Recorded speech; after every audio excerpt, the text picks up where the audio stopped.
কিছুদিন পরে জনম দুঃখী মা,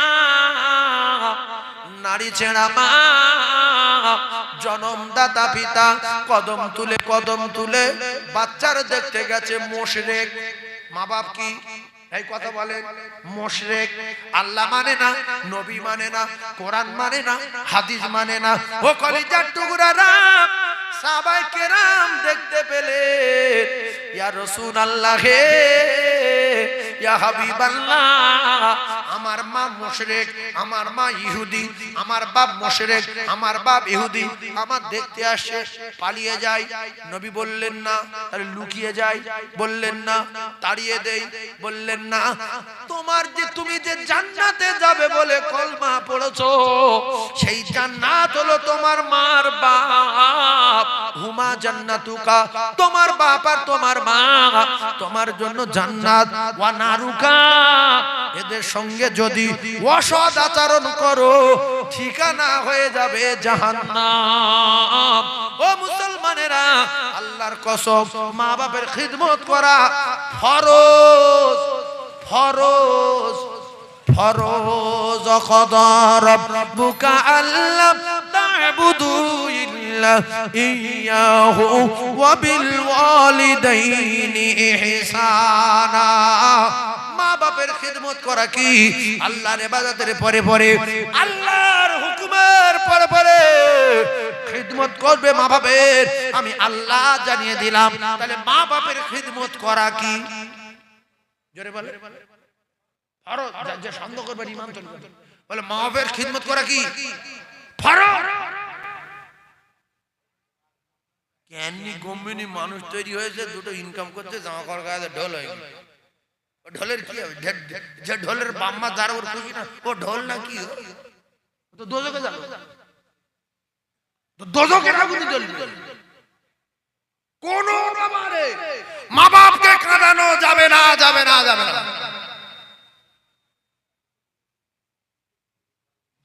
কোরআন মানি না বলছি, হ্যাঁ নরম ভাষা বোঝা যে মা কোরআন, আল্লাহর কোরআন মানি না, বলো না আল্লাহ নারাজ হবে, এই জন্য জাহান্নামে যেতে হবে, আল্লাহ কঠিন শাস্তির জায়গা রেখেছে, এমন বলতে নেই। আব্বা মদ খেও না, মদ খারাপ জিনিস, কোরআনে মানা। আল্লাহ মিথ্যা এরকম বলতে নেই। আল্লাহ আপনার সৃষ্টি করেছে, আল্লাহর আসমান, আল্লাহর জমিন, নরম ভাষায় বোঝাও। যদি না বোঝে, রসুল বলছি হাত চোবরা করো না। আমি আমার বাপ চাচার উপরে চোবরা করিনি, নরম ভাষায় বুঝিয়েছি। যে বুঝেছে বুঝেছে, যে না মেনেছে না মেনেছে। আল্লাহ নিজে বলেছে, হেদায়েতের মালিক আমি আল্লাহ। ইন্নাকা লা তাহদি মান আহবাবতা ওয়ালাকিন্নাল্লাহা ইয়াহদি মান ইয়াশা। দোস্ত ছেড়ে দাও। বহুত বুঝিয়েছো, আমি বহুত শুনেছি, আমি সামিউম বাসীর। হেদায়েতের মালিক আমি আল্লাহ। তবে তোমার ভালোবাসতো, মহব্বত করতো, ঘাড়ে করে নিত, চুমা খেত, রাতের বেলা বুকের ভিতরে করে রাখতো। সেজন্য ওই টোটাল বডিতে তোমার ছোঁয়া লেগেছে, আমি বডিতে আগুন দেব না, কথা দিলাম। পায়ের তলায় লাগিনি, তাই দুটো আগুনের জুতো পরিয়ে দেব।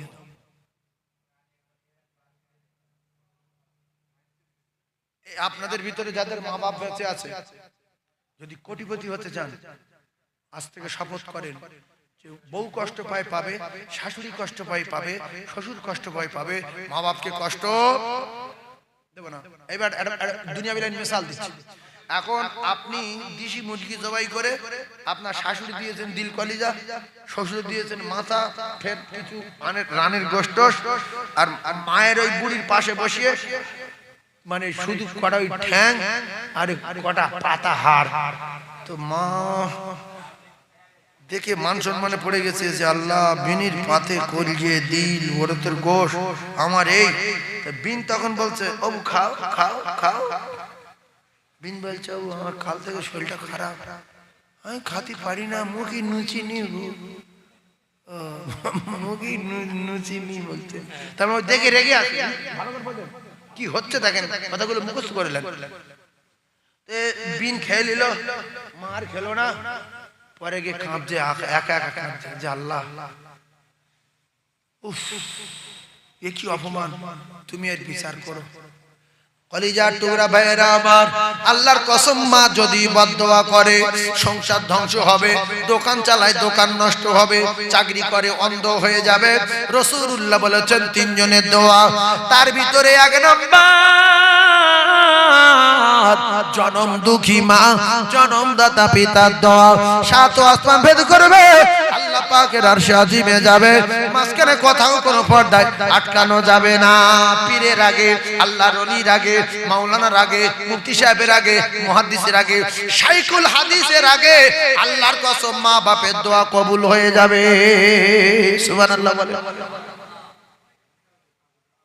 তাহলে এক কাজ করবেন মুরগি জবাই করবেন ডিম আনবেন নিজের মায়ের দুটো ডিম দেবেন শাশুড়ির কাটা দেবেন কাটা মায়ের দুটো শাশুড়ি হাফ আর শ্বশুরের ঠ্যাং বাপের পুরো রানের গোশ কলিজা এখন এরা দুই লোকের রয়ে গেছে শ্বশুর শাশুড়ি বাসন ধরে আচার মেরে বলতে চল চলে যায় এই চল সবার তো রাগ আছে চলে যেতেই রাস্তায় উঠে বলছে আল্লাহ আমার জামার মাথা বাস ফেলো জামার দোকান বন্ধ করে দাও আল্লাহ এর বাড়ি গজব দাও দেরি অপমান করেছে আর বুড়ি দিল কলেজে সব খেয়ে দুটো ডিম খেয়েছে জামার মা কে বলছে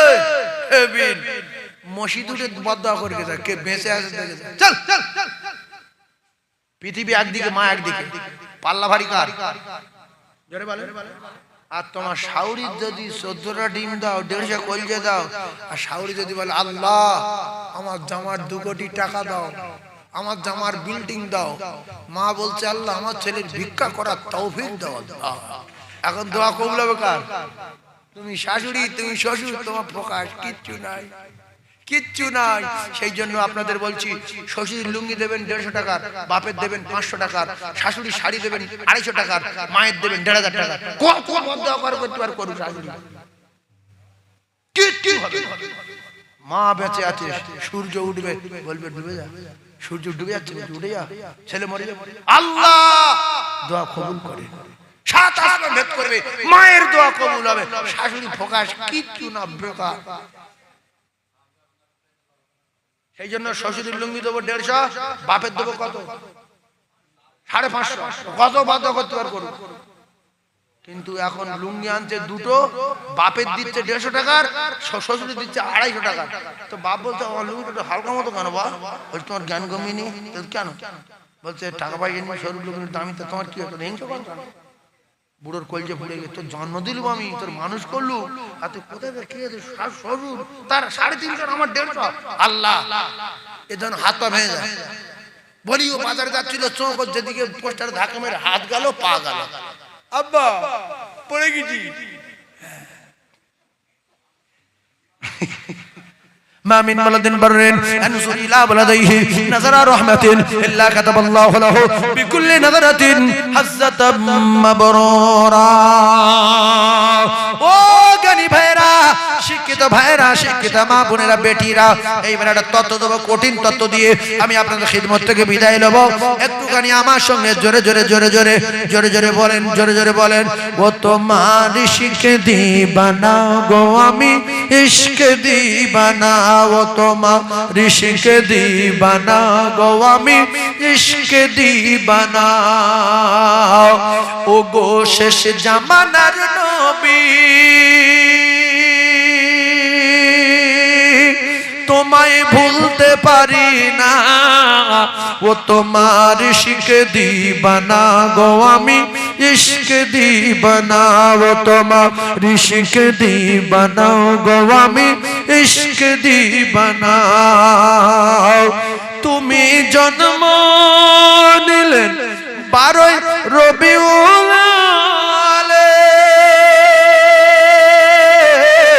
ইবনে আব্দুল্লাহর জীর্ণ কুঠিরে তুমি জন্ম নিলেন 12 রবিউল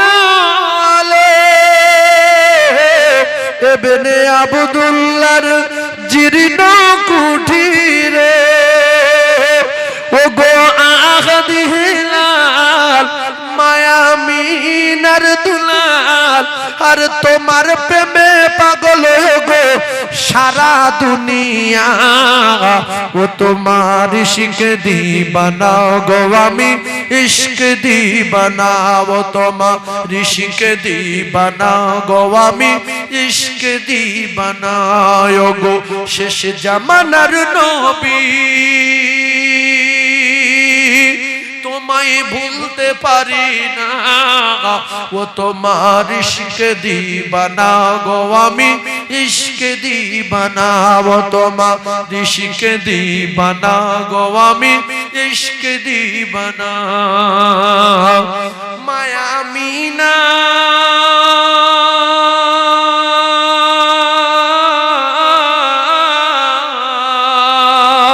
মায়া মিনা তোমার প্রিয় জননী মরুমকা তোমার জন্মভূমি ও গো শাহে মদিনা তোমার হয় না তুলনা আর তোমার প্রেমে পাগল আমি তোমায় ভুলতে পারি না ও তোমার ইশকে দিবানা গো আমি ইশকে দিবানা ও তোমার ইশকে দিবানা গো আমি ইশকে দিবানা ও গো শেষ জামানার নবী তোমায় ভুলতে পারি না ও তোমার ইশকে দিবানা গো আমি ইশকে দিবানা ও তোমার ইশকে দিবানা গো আমি ইশকে দিবানা জোরে বলুন সুবহানাল্লাহ জোরে বলে আরো জোরে নারে তাকবীর তাহলে মা বাপের খিদমত করা ফরজ যে বলবে সুন্নতের কপাল আগুন লাগবে মা বাপের খিদমত করা ফরজ এটা মাথায় রাখবেন তাহলে শ্বশুর রেগে যাক শাশুড়ি রেগে যাক যে পারে রেগে যায় যাকগে মা বাপ যতদিন হায়াতে থাকবে আমার উপরে খুশি থাক এটা আল্লাহ পাকের বিধান আর মা বাপ যদি কষ্ট পায় মা বাপকে যদি না দেখে 5 ওয়াক্ত নামাজ পড়বে দোজখে যাবে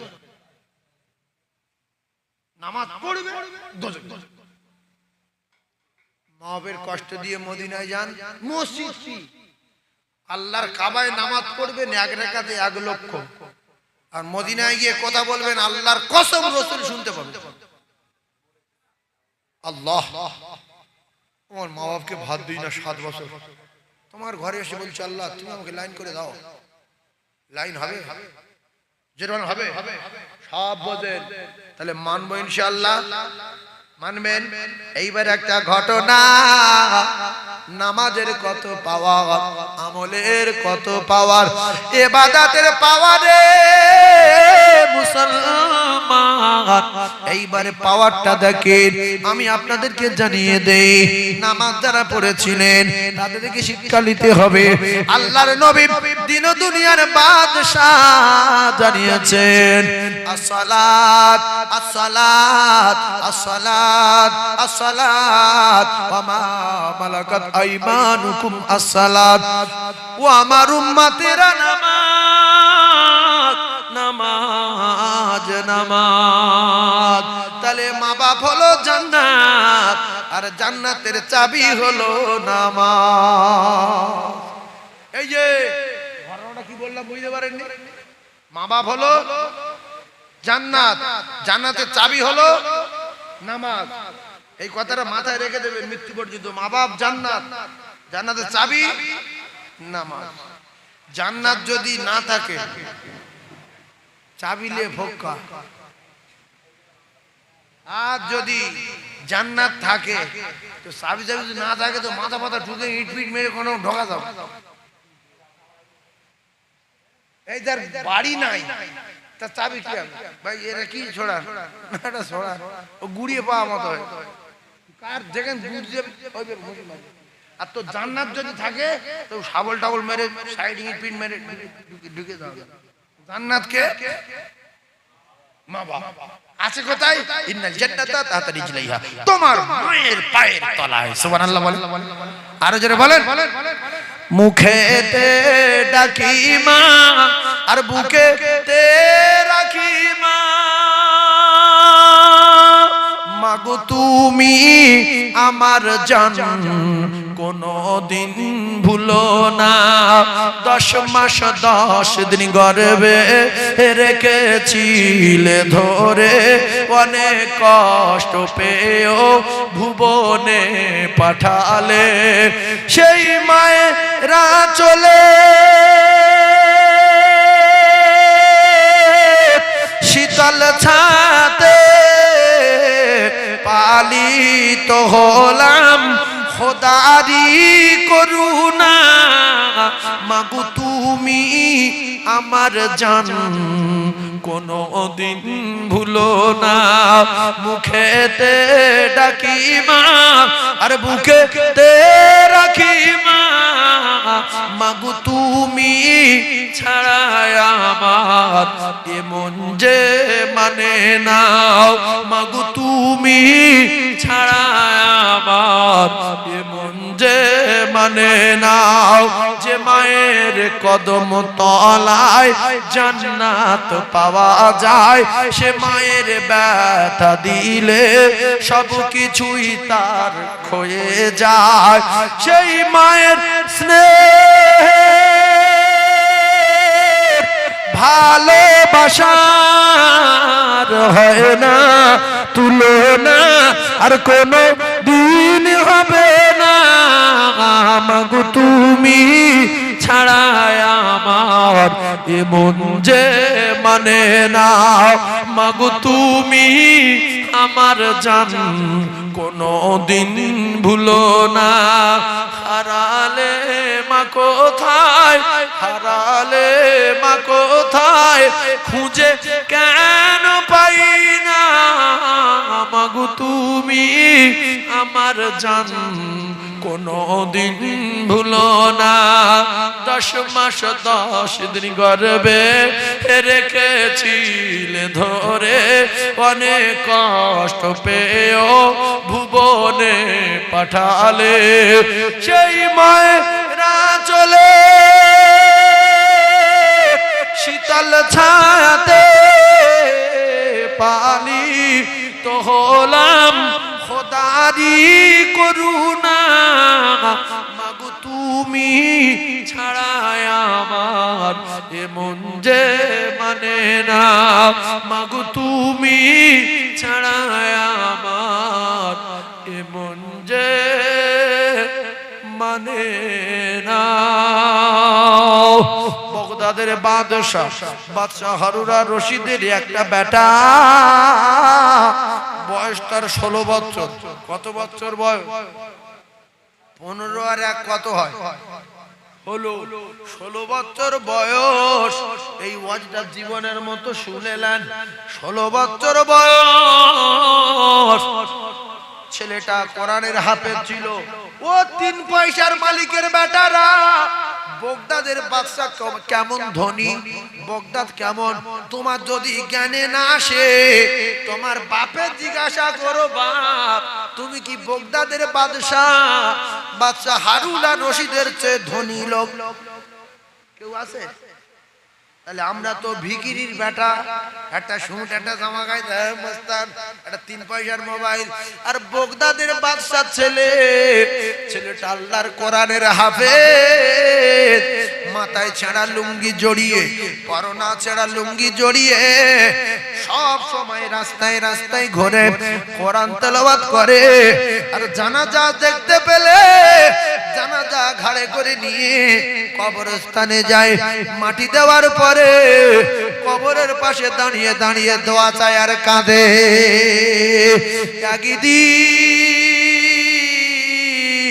এই দৃশ্য দেখে বাদশা হারুন আর রশিদের কাছে দরবারস্থ উজির নাজিরেরা এরা সবাই গেল।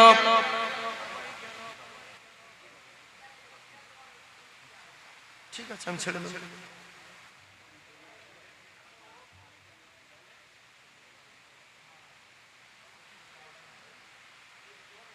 একটু বোঝার চেষ্টা করো। বাদশার ছেলে, ছেঁড়া লুঙ্গি মাথায় জড়ানো, পরনা ছেঁড়া লুঙ্গি, 5 মিনিট সময় আছে, ছেঁড়া লুঙ্গি জড়ানো মাথায়, পরনা ছেঁড়া লুঙ্গি। এখন কবরের কাছে গিয়ে কোরআন তেলাওয়াত করে, জানাজা ধরে নিয়ে যায়, কাঁদে আর বলে কবরবাসীরা তোমরা আমার আগে চলে গেছো, খুব তাড়াতাড়ি আমি তোমাদের কাছে যাব। এই দৃশ্য দেখে দরবারের হুজুর নাজিরেরা সবাই গিয়ে বলা বলি করতে লাগলো, ও বাদশা, আপনার এই ছেলের চাল চলন, এই ছেলের আচার ব্যবহার অন্য রাজা বাদশার কাছে আপনার বিহুজ্জুতি করে রাখছে। কারণ আপনার ছেলে ছেঁড়া লুঙ্গি মাথায় থাকবে কেন, পরনা ছেঁড়া লুঙ্গি থাকবে কেন, যেখানে সেখানে কোরআন পড়ে কাঁদবে কেন, কবরের কাছে কাঁদবে কেন। বাদশা যা বললাম এই কথা শুনে ছেলেকে ডাকলেন। ছেলেকে ডাকার পরে বলে, বেটা, তোমার মাথায় ছেঁড়া লুঙ্গি, তোমার পরনা ছেঁড়া লুঙ্গি, তোমার এই চাল চলো, আমি তোমার আব্বা অন্য রাজা বাদশার কাছে আমার বিহুজ্জুতি করে রেখেছে। ছেলে বললেন, আব্বা গো, আমার চাল চলনে পোশাক আশাকে না, আপনি যে দুনিয়ার মহব্বত করেন এই দুনিয়া আপনার বিহুজ্জুতি করে রেখেছে। আমি না, যাদের মাথায় ভালো মগজ আছে বোঝার চেষ্টা করুন।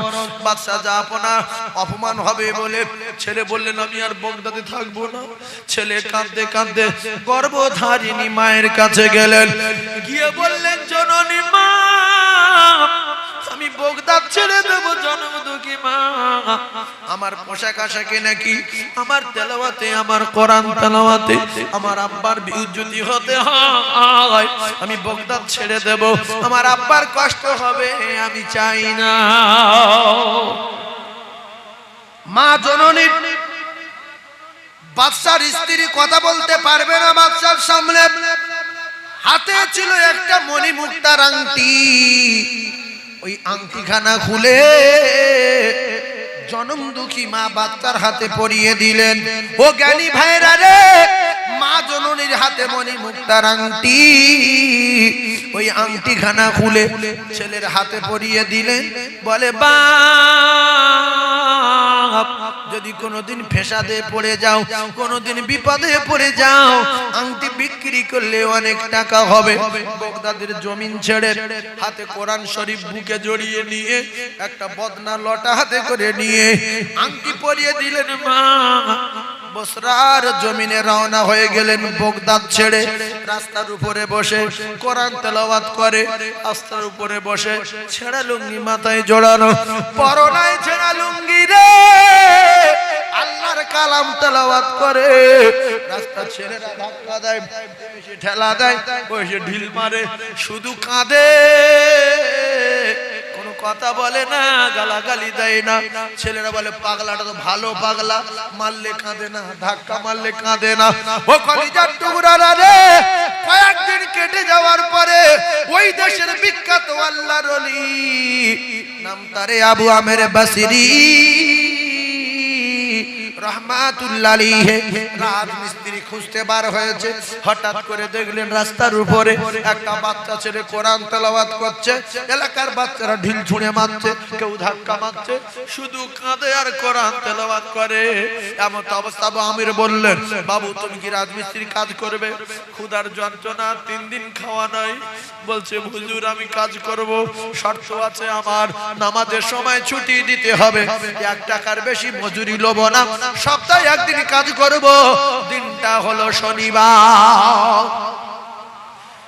হযরতে আবু আমের 3টে শর্ত মেনে নিলেন, কাজে লাগিয়ে দিলেন। সন্ধ্যাবেলা এসে আবু আমের বাসরি দেখতে পায় একজন বাচ্চা ছেলে 10 জন লোকের কাজ করেছে। জোরে বলো। আবু আমের অবাক হয়ে গেল, মানুষ এরকম কাজ করতে পারে না, কিভাবে এরকম কাজ করলো? দ্বিতীয় সপ্তাহে খবর নিয়ে দেখলো সেখানে কোরআন তেলাওয়াত করছে। আবার ওখান থেকে হযরতে আবু আমের বাসরি রহমাতুল্লাহ আলাইহি কাজের জন্য ডেকে আনলেন। আবার 3টে শর্ত করলেন, 1 টাকার বেশি লব না, সপ্তাহে 1 দিন কাজ করব, দিনটা হলো শনিবার।